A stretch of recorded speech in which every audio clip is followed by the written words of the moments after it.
The way a covert narcissist acts in the love bombing phase is very different from how a grandiose narcissist will act. And this is probably why so many of you think that you skip this phase entirely. But in reality, there are subtle signs of love bombing that you might even be able to detect if you pay close enough attention. In this video, I'm going to share 5 signs that you've been love bombed by a covert narcissist. Let's get to it.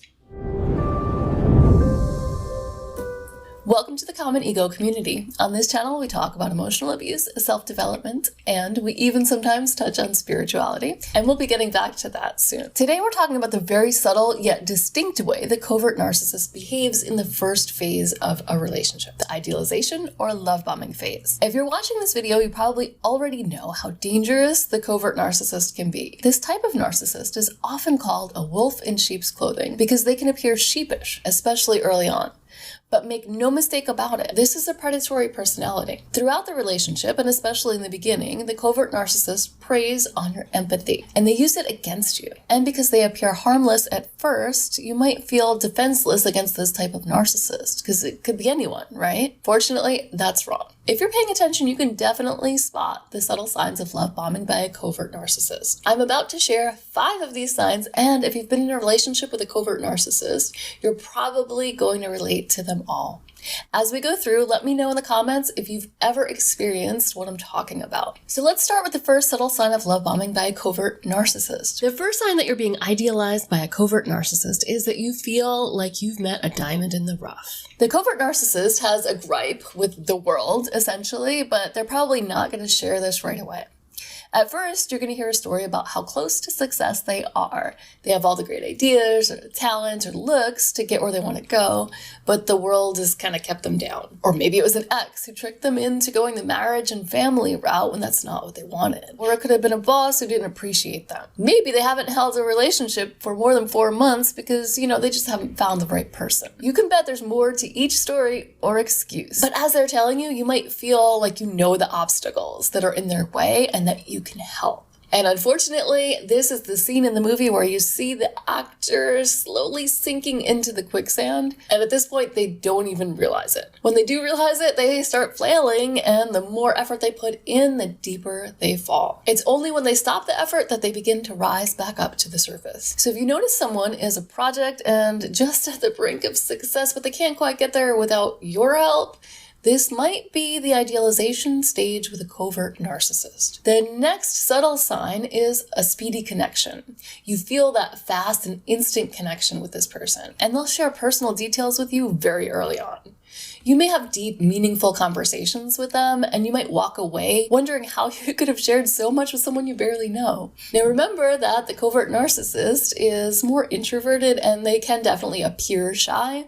But in most cases, they aren't actually shy. They will ask those prying questions that other people wouldn't. And you might answer them. You might feel comfortable answering them because they're sharing equally personal details. But the details that they're sharing, if not in the moment, definitely later on, will become part of a victim story. And this story can really keep you stuck because, again, you feel like you can help this person.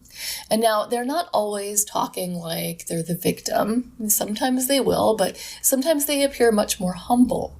But it's still that same victim story that is going to work against you in the end. So remember the quicksand. The more you try to help them, the deeper you're going to fall into this. Another subtle sign is when they latch on to you. The covert narcissist may not have many friends, or they may have a lot of people who they call friends, but they're really more like acquaintances. So in the love bombing phase, the covert narcissist will seem like they have no life outside of you and the things you guys do together and your relationship. It's almost like this person didn't exist before they met you, like they were a ghost. In reality, if the covert narcissist uses people for supply, as many of them do, they're going to jump from one relationship to another very quickly, and there might even be some overlap. So every relationship for them is all-consuming until it isn't anymore. And that's when the devaluation begins. At this stage, the covert narcissist may even start grooming another partner, or they may wait until the moment they discard you, and literally seconds later, you'll notice that they're active on their dating profiles.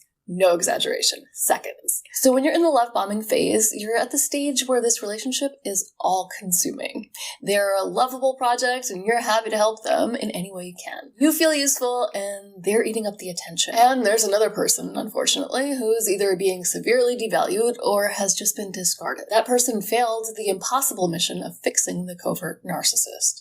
And we can only hope that they've given up on the mission altogether so they can begin to emerge from that quicksand. But if you're wondering why the covert narcissist seemed like they were a ghost before they met you, this is it. They were busy squeezing every bit of supply they could from their last partner, and they didn't tell you about it because it's not exactly the best first date conversation. Another sign you're in the love bombing phase with a covert narcissist is that you really believe this person is humble and kind. Their humble nature is endearing and even refreshing, but at times you may catch glimpses of what looks like it might be jealousy. You may notice that the covert narcissist seems to have that inner conflict. They want to have lots of money or fame or the perfect family, but at the same time, they seem to despise everyone who has the things that they want. They might not outright say it, but you can sense the thinly masked contempt for the people who have the things that they want. If they value physical appearance, they will be uncomfortable and downright angry if someone else in the room is more attractive. And they may justify their hatred on an individual basis. So yeah, she's pretty, but do you know how much work she's had done? Translation? She doesn't deserve the attention that's rightfully mine because I'm naturally better.